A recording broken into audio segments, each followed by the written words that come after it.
Close your eyes, if you wish, and let the world slip away for a moment. Picture a vast, snow-dusted plain stretching endlessly before you, where the air is sharp with frost and the horizon bursts into a pale, unbroken white. It is November 1941, and the world is at war. Tonight, we will walk the frozen roads to Moscow, where soldiers and civilians alike faced a winter that would change history. This is not a story of grand battles or fiery speeches, but of quiet struggles, small acts of defiance, and the weight of survival in a world turned cold. Let the rhythm of these words carry you, as if you were drifting through the snow yourself, into a time when every step was a choice to endure. Our journey begins on the front lines, where you stand as a Soviet soldier, shivering in the frost, holding a rifle that feels heavier with each passing hour. From there, we'll meet a railway woman, her hands blackened with coal, keeping the trains moving through the blizzard. Then, we'll unravel the German miscalculations that turned victory into ruin. And finally, we'll step into the shadowed halls of the Kremlin, where decisions were made in whispers and fear. Each story is a thread in the tapestry of 1941, woven with care to guide you gently toward rest. So settle in, let the present fade, and imagine yourself there, in the cold, as we begin. Imagine yourself standing in a shallow trench, the earth beneath your boots frozen solid, unyielding as stone. The air bites at your fingertips, your nose, your ears, any patch of skin left exposed to the November wind. You are a conscript in the Red Army, barely a month removed from your village, your factory, or perhaps a classroom where you once dreamed of something other than war. Your uniform is thin, a summer issue meant for warmer days, and the coat you were promised never arrived. The snow falls steadily, dusting your shoulders. Your helmet, the barrel of the rifle you clutch with stiff, aching hands. You are here, just 40 kilometers from Moscow, and you are told to hold the line. Behind you lies the capital, the heart of your country, and behind that, everything you've ever known. But in front of you, somewhere in the white haze, is the German army tanks, artillery, and men who seem unstoppable. Welcome to the gates of Moscow, where survival is a daily act of defiance, and you would not last a day. The cold is your first enemy, and it is relentless. By November 1941, the Russian winter has begun to tighten its grip. The temperature hovers at -10 degrees Celsius, sometimes dipping lower as night falls. You huddle in your trench, a shallow scar in the earth dug with picks and shovels that strained against the frost. The trench is barely deep enough to cover you when you crouch, and the wind finds its way inside, curling around your neck like an unwanted guest. Your boots, standard issue leather, are already soaked from trudging through snow and slush, the socks inside woolen. If you're lucky, cling to your feet, heavy with damp. You've heard of frostbite, but now you feel it creeping in, a numbness in your toes that spreads like a slow poison. You wiggle them when you remember, but movement is hard when every muscle feels heavy, as if the cold has seeped into your bones. Your rations are another challenge. In the chaos of the German advance, supply lines are stretched thin, sometimes severed entirely. On a good day, you receive a chunk of black bread, hard as a brick, and a tin of watery soup that smells faintly of cabbage and grease. On a bad day, there's nothing but a handful of roasted grain or a shared cigarette, its smoke curling into the air like a fleeting promise of warmth. Hunger gnaws at you, a constant companion that dulls your thoughts and saps your strength. You've seen men trade their spare ammunition for a bite of someone else's bread. Though such trades, a rare ammunition is as precious as food. The propaganda posters tell you to be strong, to fight for the motherland, but your stomach doesn't listen to slogans. It rumbles as you stand. Watch, scanning the horizon for movement. Your rifle, a Mosin Nagant, is your lifeline, but it, too, is a victim of the cold. The bolt sticks, frozen by moisture that seeps into the metal during the day and hardens at night. You've learned to keep it close to your body, tucking it under your coat when you can, hoping your meager warmth will keep it functional. Cleaning it is a ritual, performed with fingers that barely bend, using a rag that's more dirt than cloth. Ammunition is scarce, and you're told to make every shot count. But aiming is difficult when your hands shake, not just from cold but from fear. You've heard the stories. German tanks appearing like ghosts through the snow, their treads grinding the earth, their guns spitting fire. You've seen the bodies of comrades who didn't move fast enough, their faces half buried in snow, their eyes open to the sky. The silence of the battlefield is its own terror, broken only by the distant rumble of artillery or the sudden crack of a sniper's shot. The rhythm of your life is dictated by orders, often contradictory, often delivered by officers who seem as lost as you are. The Red Army in 1941 is a patchwork of men like you, farmers, workers, students thrown together with minimal training. You were taught to march, to shoot, to salute, but nothing prepared you for this. The German advance has been relentless since June, pushing the Soviet lines back hundreds of kilometers. Retreat is a word you hear too often, each order to fall back a blow to what little morale remains. Yet retreat is not surrender, and you're reminded of this by the political commissars who roam the lines, their voices sharp with warnings. Not one step back, they say, quoting Stalin's orders. You've seen what happens to those who disobey men dragged from trenches, accused of cowardice, their fates left unspoken. Fear of the commissar is as real as fear of the enemy. The days blend into one another, marked only by the changing light and the deepening cold. Dawn brings a grey haze, the sun struggling to pierce the clouds. You stand watch, your breath-forming clouds that dissipate into the wind. The landscape is a study in white and grey, snow-covered fields, skeletal trees, the occasional wreck of a burned-out truck or tank. You listen for sounds: the crunch of boots, the hum of an engine, the whistle of incoming shells. Sometimes the Germans attack without warning, their panzer tanks bursting through the mist, their infantry following in disciplined waves. You fire your rifle, the recoil jarring your frozen shoulder, and you pray the bullet finds its mark. But often, the enemy vanishes as quickly as they came, leaving you to count the living and the dead. Death is a constant presence, though you try not to dwell on it. It comes in many forms: a bullet, a shell, the cold, or the hunger that weakens you until a minor wound becomes fatal. You've seen men succumb to frostbite, their fingers or feet blackened and useless. You've seen others collapse from exhaustion, their bodies refusing to rise after hours of marching or digging. Disease is another killer: typhus, dysentery, infections from untreated cuts. Medical care is a luxury, with field medics overwhelmed and supplies scarce. A bandage, a swig of vodka for the pain, and a prayer are often all you get.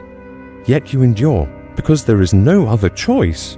Moscow is behind you, and the thought of it falling is worse than the thought of your own death. The psychological toll is perhaps the hardest to bear. You are not alone in your trench. There are others, comrades who share your fear, your hunger, your cold. But conversation is sparse, limited to necessities. Pass the matches, see anything, keep your head down. The silence between you is heavy, filled with unspoken thoughts of home, of family, of a life before this war. Some men talk of the motherland, repeating the slogans they've been fed for Stalin, for victory. Others are quieter, their eyes distant, their minds elsewhere. You wonder if they're thinking of wives, children, or perhaps nothing at all. Just the numbness that comes with too many days like this one. Propaganda is everywhere, a voice in your ear, even when no one speaks.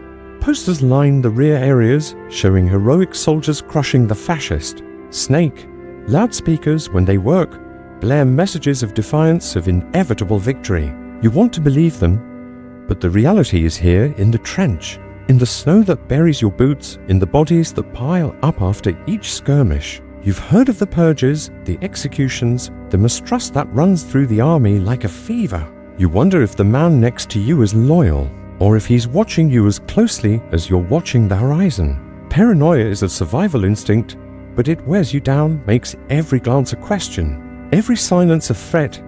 Imagine yourself at night, when the cold is deepest and the world feels emptiest. The stars are hidden by clouds, and the only light comes from the occasional flare that arcs across the sky, casting eerie shadows. You take turns sleeping, if you can call it sleep, more a collapse into unconsciousness. Curled against the trench wall, your rifle across your chest. Dreams, when they come, are fleeting, filled with images of warmth, of food, of faces you may never see again. But you wake to the same reality: the cold, the hunger, the waiting. You check your rifle, your fingers clumsy, and you listen for the sounds that mean danger. The silence is both a relief and a torment, because you know it cannot last. The German army is out there, and you've seen what they can do. Their planes scream overhead, dropping bombs that shake the earth. Their tanks roll forward, unstoppable until they bog down in mud or snow. Their soldiers are better equipped, better fed, but you've noticed something: they, too, are tired. You've seen their dead, their faces as pale as your comrades', their coats as tattered by the end of November. The winter is an equalizer, punishing both sides with impartial cruelty. But you have something they don't: nowhere to go. For you, retreat is not just a tactical choice, it's a betrayal of everything you've been told to fight for. So you stay, you hold the line, because the alternative is unthinkable. As the days pass, you begin to understand the rhythm of this life, if it can be called that. You learn to conserve your energy, to move only when necessary, to eat slowly to make the food last. You learn to read the sky, to know when a storm is coming, to brace for the wind that will steal what little warmth you have.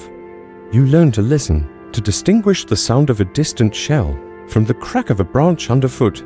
You learn to survive, not because you are strong, but because you must. The motherland demands it, your comrades depend on it, and somewhere deep inside, a stubborn spark refuses to go out. But let's be honest, you wouldn't last a day. The cold would seep into your bones, the hunger would cloud your mind, the fear would unsteady your aim. You'd feel the weight of the rifle, the sting of the wind, the dread of the next attack. You'd see the faces of the fallen, hear the silence of the snow, and wonder how anyone could endure this for weeks, let alone months. Yet they did, men and women, young and old, who stood at the gates of Moscow and refused to break. Their story is not one of triumph, not yet, but of endurance, of a quiet, stubborn will to hold on. As you drift towards sleep, imagine their shadows in the snow, their breaths rising in the cold, their lives woven into the fabric of history. Imagine yourself in a small, frost-covered village far from the clamor of Moscow, where the world is quiet save for the whistle of a distant train and the soft crunch of snow underfoot. You are not a soldier, not a general, but a woman named Irina, though her name is known only to a few. Your hands are rough from years of labor, your face lined from nights spent awake, your heart heavy with the weight of a war that has come to close. You are a railway switch operator, one of countless women who keep the Soviet Union's arteries open, moving trains that carry tanks, soldiers, and the wounded through the endless Russian winter. It is November 1941, and the German army is advancing, their guns a faint rumble on the horizon. Yet you remain at your post in a tiny wooden shack beside the tracks, where the air smells of coal and metal, and the cold seeps through the cracks in the walls. Your story is not one of medals or glory, but of duty, of small acts that hold a nation together, of a quiet courage that burns like a candle in the dark. Let's step into your world, where the rhythm of the trains is the heartbeat of survival, and feel the weight of your days. Your shift begins at dusk, when the sky turns a bruised purple and the snow begins to fall in earnest. You pull your scarf tighter, a wear-upon thing worn thin at the edges, and trudge through the snow to the switch yard. The air is sharp, carrying the scent of pine and the faint metallic tang of the rails. Your shack is a humble structure, barely large enough for a stool, a table, and a stove that struggles to keep the chill at bay. The walls are lined with schedules handwritten in fading ink, and a single oil lamp casts a flickering glow over the levers and switches that are your domain. Your job is simple in theory. Move the levers to guide trains onto the right tracks, ensure they reach their destinations, factories, front lines, or evacuation points in the east. But nothing is simple in wartime. The schedules are chaotic, trains arrive late or not at all, and every decision you make carries the weight of lives. You sit, your hands wrapped around a chipped mug of tea, the steam rising like a prayer, and you listen for the rumble that signals an approaching train. The railway is the lifeline of the Soviet war effort, a vast network stretching across thousands of kilometers connecting cities, armies, and industries. In 1941, it is under strain like never before. The German advance has severed lines, bombed stations, and scattered the workers who keep the system running. You've heard of entire crews abandoning their posts, fleeing east with their families as the enemy draws near. But you stay because someone must. The trains carry T-30 for tanks fresh from the factories, their armor gleaming under a thin layer of frost. They carry soldiers, some as young as your brother, their faces pale with fear or determination. They carry the wounded, bandaged and silent, their eyes hollow as they're ferried to hospitals that may not have beds. And they carry civilians, women, children, the elderly fleeing Moscow or Leningrad for the safety of the Urals, their lives packed into bundles tied with rope. You see them all, passing through your tiny station, their faces a blur through the snow-streaked windows. Your hands move the levers with practiced ease, though they ache from the cold and the endless repetition. The switches are heavy, rusted from years of use, and you must lean your weight into them, feeling the grind of metal against metal. Each movement is deliberate, precise, because a mistake could send a train careening into another, or strand it in the path of the advancing Germans. You've heard the stories, derailments that cost hundreds of lives, supplies lost to enemy raids, entire divisions delayed because a switch was misaligned. You check and recheck, your breath catching in your throat as you peer into the darkness, waiting for the headlamp of the next train to pierce. The snow. The cold is your constant companion, seeping into your bones despite the scarf, the coat, the mittens you've patched with scraps of cloth. The stove in your shack burns low, fed with whatever wood or coal you can scrounge. Sometimes, a soldier will drop a bundle of sticks at your door, a silent thank you for your work. Other times, you venture into the nearby forest, gathering branches under the watchful eyes of the pines. The snow is deep, reaching your knees, and each step is a battle against the wind that howls across the steppe. You return with your arms full, your face stinging, and you feed the fire, watching the flames dance as you warm your hands. The tea you drink is weak, brewed from leaves you've used twice already, but it's warm, and that's enough. Food is scarce, just like on the front lines. You carry a small loaf of bread in your pocket, wrapped in cloth to keep it from freezing. It's coarse, studded with grit, but you eat it slowly, savoring each bite. Sometimes, a passing train crew will share a tin of stew or a boiled potato, and you accept with a nod your pride swallowed long ago. Hunger is a quiet ache, one you've learned to live with, like the cold, like the fear. The nights are long, stretching into hours that feel endless. You work alone, though sometimes a younger girl, barely 16, joins you, her hands trembling as she learns the levers. You teach her what you know, your voice low and steady, because panic has no place here. You tell her to listen for the train's whistle, to watch for the signal lights, to trust her instincts. She nods, her eyes wide, and you see yourself in her, younger, perhaps, but just as determined. You don't speak of the war, not directly, but it's there in the gaps between your words. In the way you both flinch at the sound of distant artillery. The Germans are close now, their planes occasionally streaking overhead, their bombs shaking the earth. You've seen the flashes on the horizon, heard the rumors of villages burned, of people rounded up or worse. Fear is a weight you carry, but you push it down, focusing on the levers, the tracks, the trains. Your life is this station, these rails, this moment. You've written letters, though you rarely send them. Paper is scarce, and the postal service is a memory, disrupted by the chaos of the war. You write anyway, in the quiet hours before dawn, when the trains are few and the world feels still. You write to your mother who stayed in Moscow, telling her you're safe, though you both know it's a lie. You write to your brother who was drafted months ago, though you've heard nothing since. You write to no one, pouring your thoughts onto scraps of paper you tuck into your coat, words about the snow, the trains, the way the stars look when the clouds part. These letters are your anchor, a way to hold onto yourself when the world feels like it's slipping away. The trains keep coming, day and night, their wheels screeching against the rails, their cargo a testament to the war's relentless hunger. You see tanks, their turrets draped with camouflage nets, headed west to meet the enemy.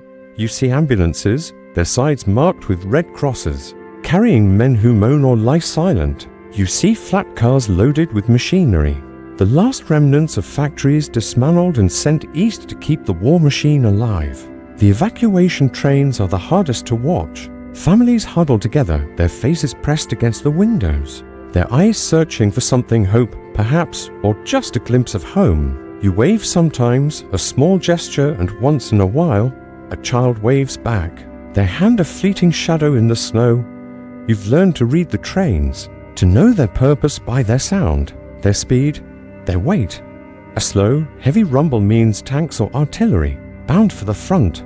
A lighter, faster clatter means civilians fleeing the danger zone. The hospital trains are the quietest, their wheels turning with a mournful rhythm, as if they know the weight of their cargo. You keep them moving, your hands steady on the levers, your mind focused despite the exhaustion that tugs at you. Sleep is a luxury, stolen in brief naps between trains, your head resting on the table. The lamps glow warm against your cheek. The war has changed you, though you don't dwell on it. You were never meant for this life. Before the war, you worked in a textile factory, your fingers nimble with thread, your days filled with the hum of looms. You laughed with friends, planned a future, dreamed of something beyond the village. Now, the factory is gone, evacuated or destroyed, and your friends are scattered, some to the front, some to the east, some to graves you'll never see. The war has taken so much, but it's given you this, a purpose, a reason to rise each day, to stand in the cold and keep the trains running. You are part of something larger, a network of women like you, factory workers, nurses, drivers who hold the Soviet Union together while the men fight and die. Gender means little now. The war demands everything from everyone. You've seen women driving trucks, repairing tanks, carrying stretchers through the snow. You've heard of women snipers, their names whispered like legends, and women pilots who streak across the sky. You are not a soldier, but you are a warrior in your own way, fighting with levers and switches, with coal and courage. The emotional burden is heavy, though you rarely speak of it. You see the faces of the wounded, the fear in the eyes of the evacuees, the exhaustion of the soldiers who pass through. You hear the stories, a village burned, a family lost, a comrade left behind. You carry these stories, adding them to your own, a weight that grows with each train. Yet there are moments of warmth, small and fleeting, that keep you going. A soldier shares a cigarette, its glow a tiny star in the dark. A train driver offers a sip of vodka, its burn a reminder you're alive. A child's wave from a window, a thank you from a medic. These are your medals, your rewards, your reason to stay. The station is your world now, its rhythms as familiar as your heartbeat. You know the creak of the levers, the hiss of the steam, the way the tracks hum before a train arrives. You know the snow, how it piles against the shack, how it softens the world's edges. You know the silence, too, the moments when no trains come, when the war feels far away. Though you know it's not, you've heard the planes, seen the smoke, felt the ground shake. You know the Germans are close, perhaps closer than anyone admits. But you stay, because the trains must keep moving, because the soldiers need their tanks, because the wounded need their hospitals, because the civilians need their hope. As dawn breaks, the sky a pale grey, you step outside to check the tracks. The snow has stopped, leaving a blanket of white that sparkles faintly in the light. You walk the length of the switchyard, your boots leaving prints that will soon be covered again. You check the signals, the switches, the rails, ensuring everything is ready for the next train. Your breath forms clouds, your fingers numb despite the mittens, but you move with purpose, with pride. You're one woman, one station, one set of tracks, but you're part of the war's backbone, a thread in the fabric of resistance. The trains will keep coming, and you will keep them moving. Through the cold, through the fear, through the endless winter. Your story is not one of battles or banners, but of quiet defiance, of hands that work when others falter, of a heart that beats steady in the blizzard. As you return to your shack, the lamp still burning, you hear the faint whistle of another train, its sound a call to duty, a reminder of why you stay. And as we leave you here in the snow with the tracks stretching into the distance, let's turn our gaze to the other side of this war, to the German armies who believed Moscow was theirs. For the taking, their story is one of ambition, of miscalculation, of a winter that cared nothing for their plans. Imagine yourself now not in a shack, but on a frozen road, where the Wehrmacht's dreams of victory began to unravel, where the snow and the cold became their undoing. Picture yourself on a muddy road, somewhere west of Moscow, where the autumn rains have turned the earth into a quagmire,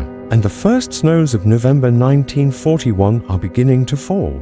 You are not a soldier in this moment, but an observer, standing in the shadow of the German Wehrmacht, an army that believed itself invincible. The air is thick with the smell of diesel and wet earth, the distant rumble of tanks and the shouts of men forming a constant backdrop.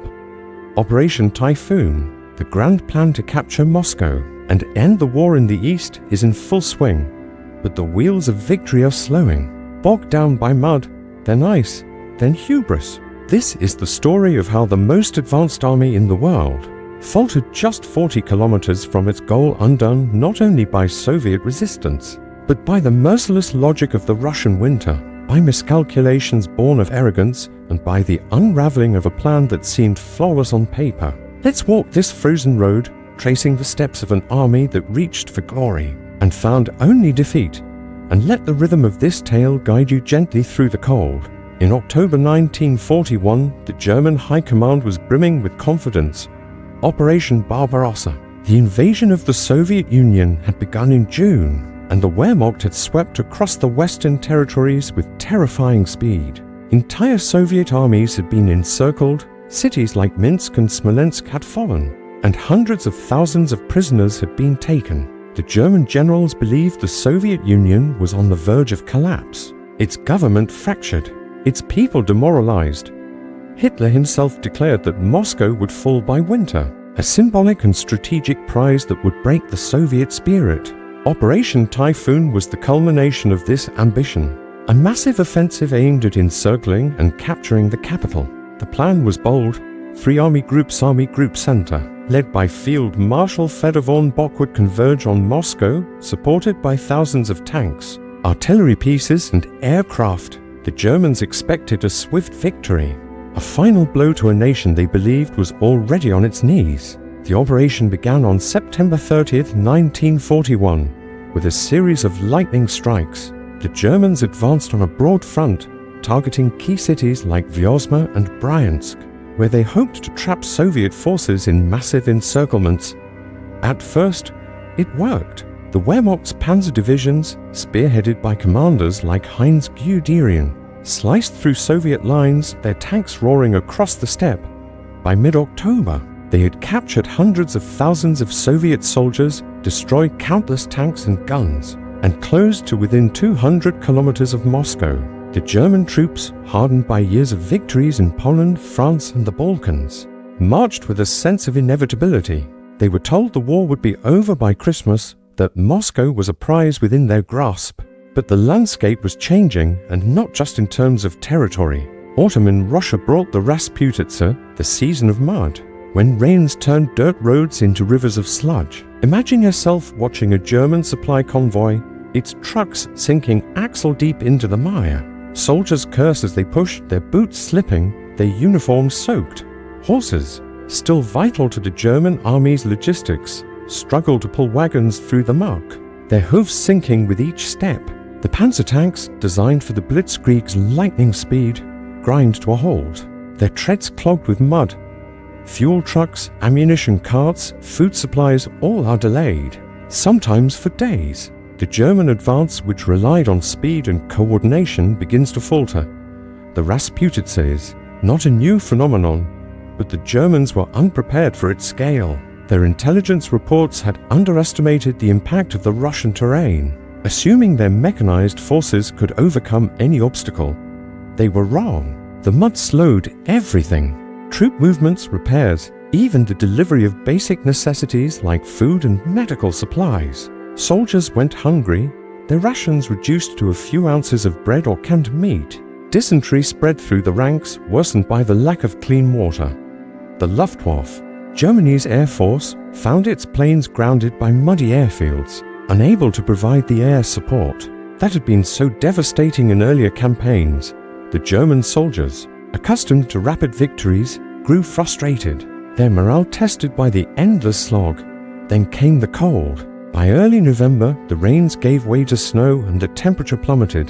The Russian winter, legendary for its brutality, descended with a vengeance. Imagine yourself standing beside a German infantryman, his breath forming clouds in the freezing air.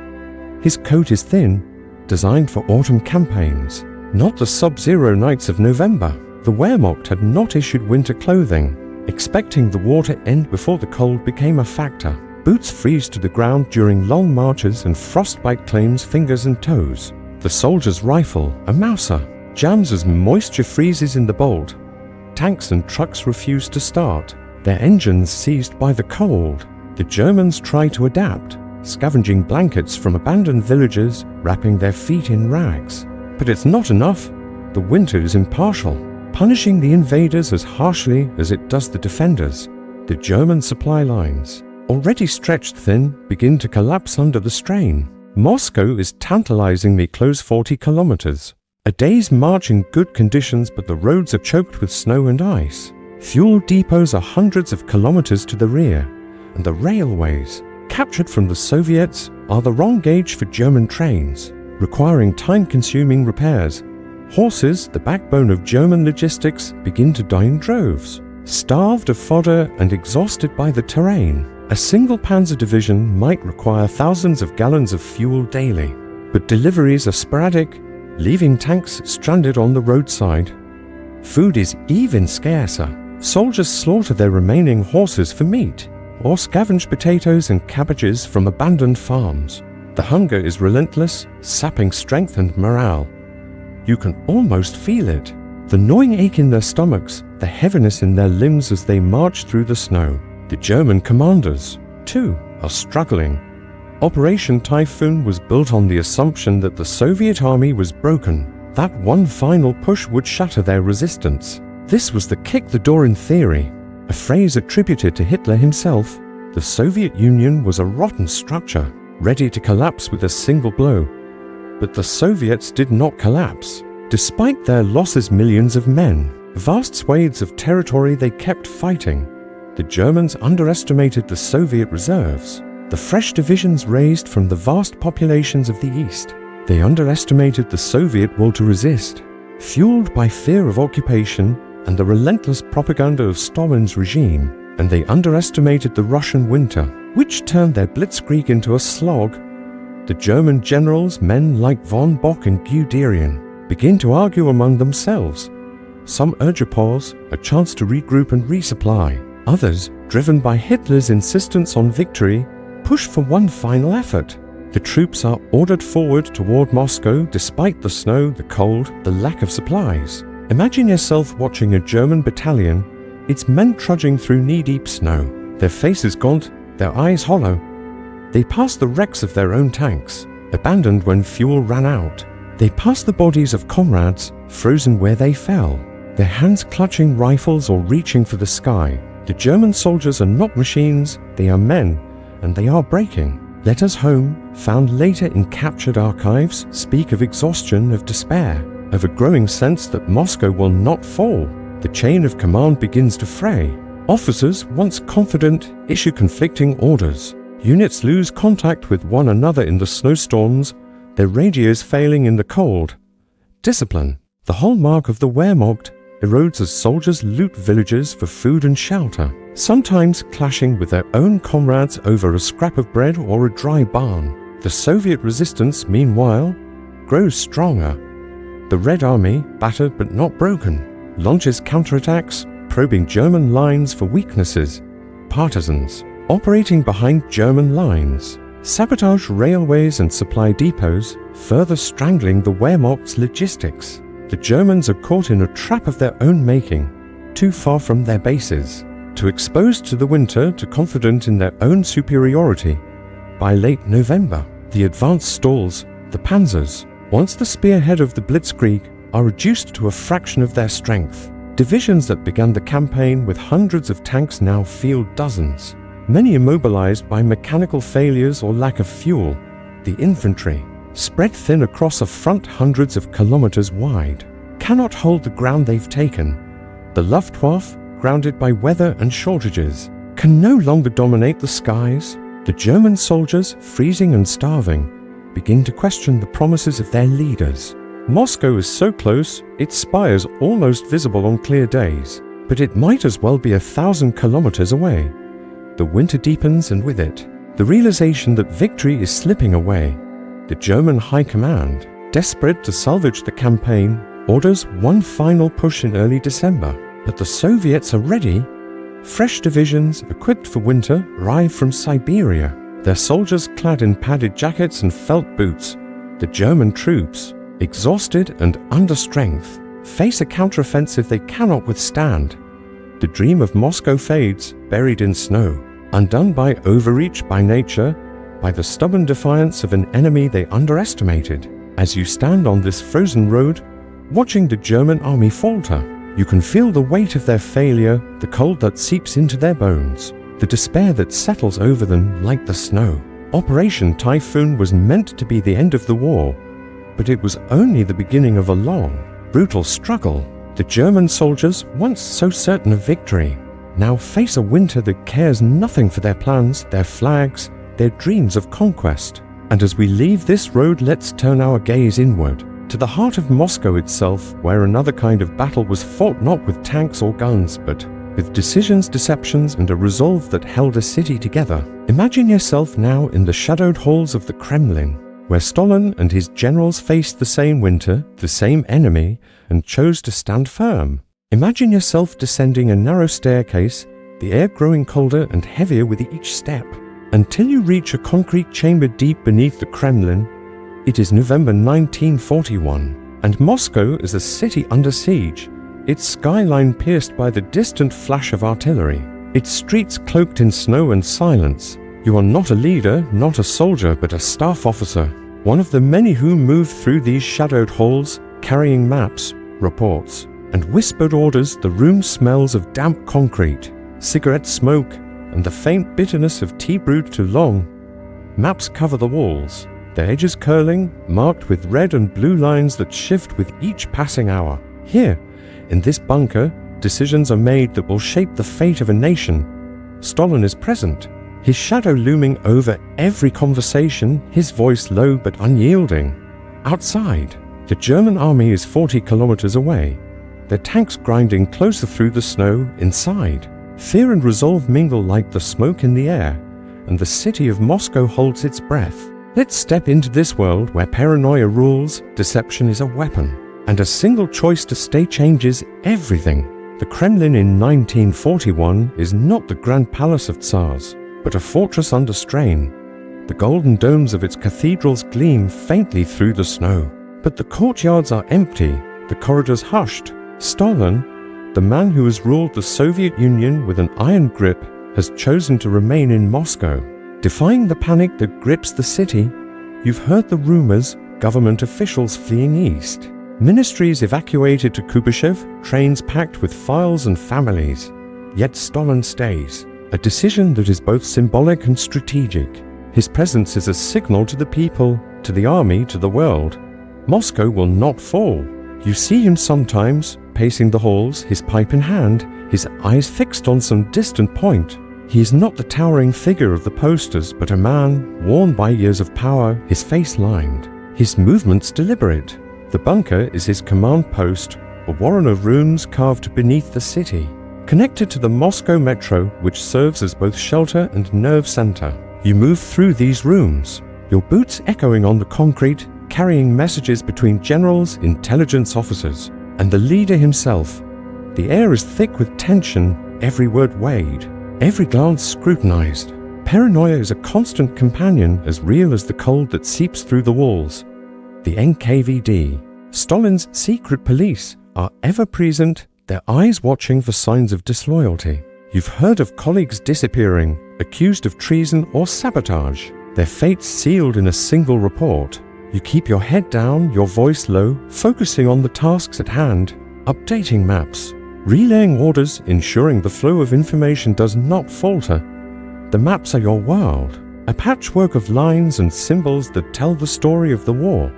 Red lines mark Soviet positions, blue lines the German advance, arrows and circles showing battles won and lost. You trace the German lines, so close to Moscow, and you feel the weight of their proximity. The city is a fortress, but it is vulnerable.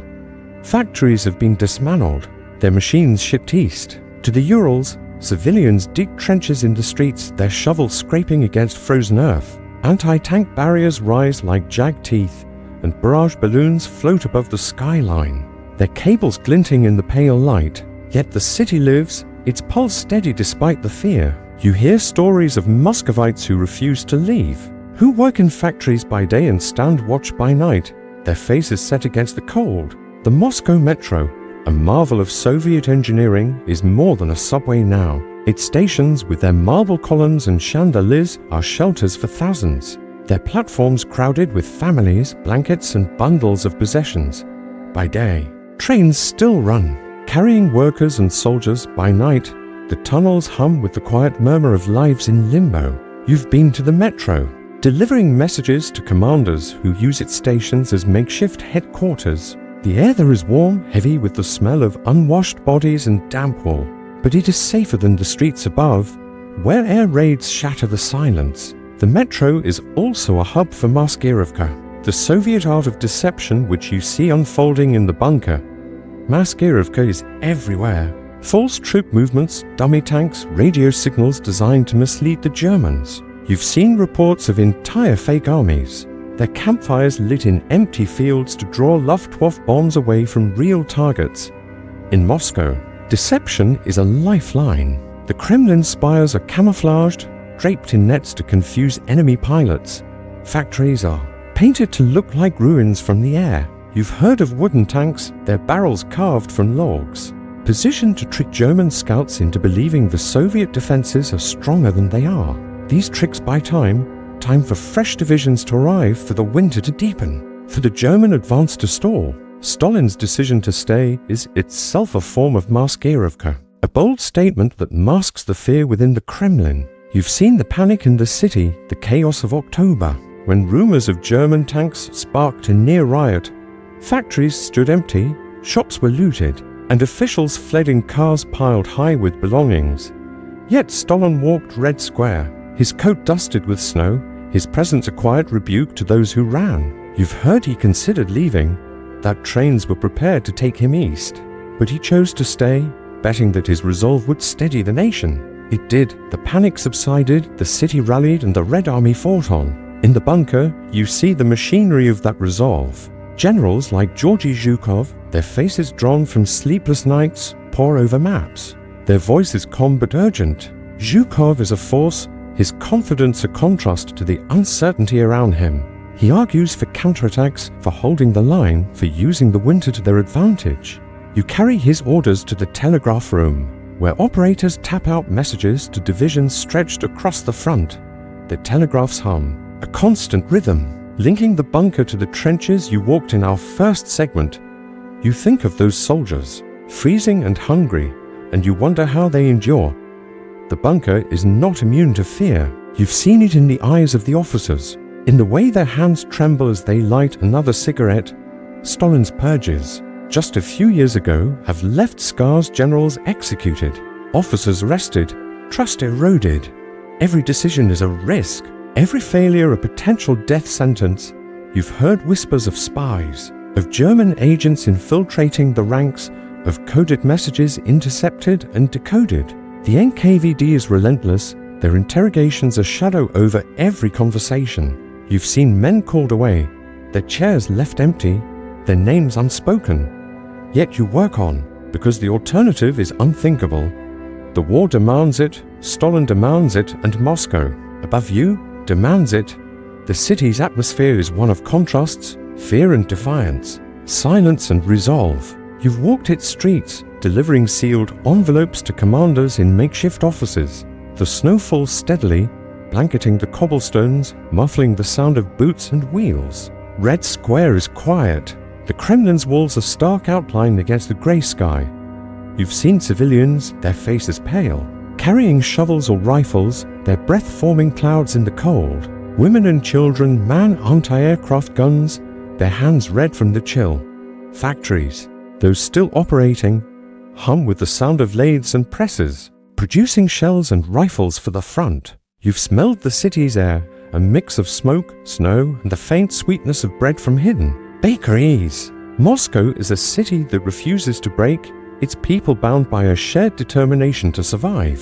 The bunker is where the determination is forged. You've watched Stalin at the map table, his finger tracing the German lines, his voice asking questions that cut like a knife. He speaks of scorched earth, of leaving nothing for the Germans to use. Villages are burned, bridges destroyed, crops set ablaze. You've seen the orders go out, typed on flimsy paper, instructing commanders to destroy anything the enemy might seize. It is a brutal strategy, one that leaves Soviet civilians as vulnerable as the Germans, but it is effective. The Germans, already stretched thin, find empty fields, ruined roads, and no shelter from the winter. You've heard reports of their frustration, their supply lines crumbling, their soldiers starving. It is a small victory, but it is enough to keep hope alive. Intelligence is another battleground, fought in the bunker's shadows. You've seen the reports written in code, detailing German movements, strengths, weaknesses. Soviet spies, risking everything, send word of panzer divisions bogged down in snow, of Luftwaffe planes grounded by ice. The NKVD's counterintelligence is ruthless, rooting out suspected traitors, interrogating prisoners, decoding German signals. You've carried these reports, their pages heavy with secrets, to officers who read them with furrowed brows. The information is incomplete, often contradictory, but it shapes the decisions made here. A wrong move could mean disaster, a right one salvation. You feel the weight of it, though you are only a messenger, a cog in the machine. The Moscow metro, too, plays its part. You've walked its tunnels, delivering orders to commanders stationed in stations like Mayakovskaya or Komsomolskaya. The platforms are crowded with civilians, their voices a low hum, their faces lit by the glow of lamps. Children sleep on blankets, mothers clutch bundles of clothes, old men read newspapers by candlelight.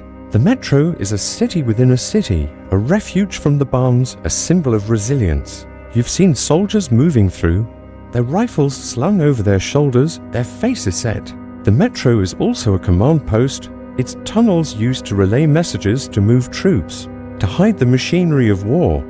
You've seen maps spread out on station benches, generals plotting counterattacks. By the light of chandeliers, the contrast is striking.